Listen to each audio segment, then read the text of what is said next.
Large-scale protests took place following the incumbent president's declaration of victory in the election of the 9th of August 2020.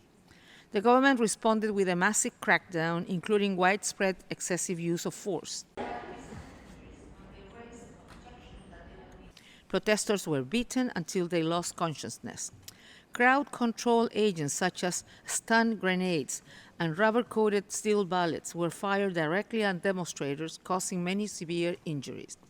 Men in black uniforms without insignia, wearing balaclavas, also participated in violent attacks against protesters.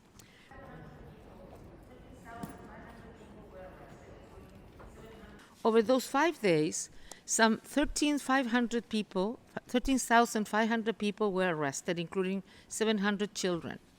Many of those detained suffered prolonged and repeated beatings with batons during transport and at police stations and detention facilities.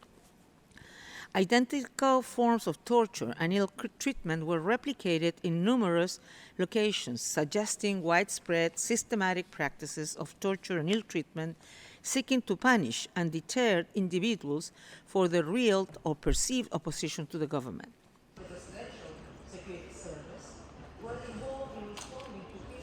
Our findings include the rape of detainees and other forms of sexual and gender-based violence against both men and women. Medical records reviewed by OHCHR indicate lesions and other injuries to male genitalia consistent with forceful twisting and rape. Psychological violence, including threats of rape, was also employed against detainees.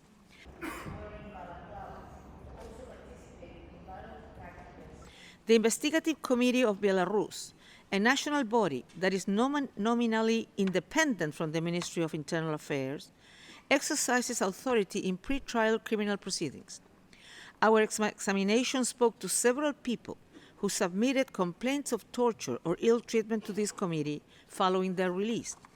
All were subsequently notified that their complaints had been dismissed, and several stated that they were later subjected to reprisals, including, in some cases, criminal and administrative charges. Many victims were discouraged from filing complaints or feared doing so.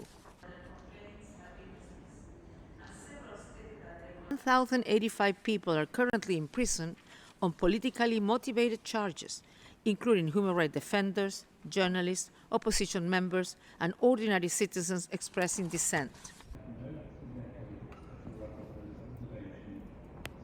Given the absence of effective investigation, there's no reasonable expectation for national systems to deliver justice.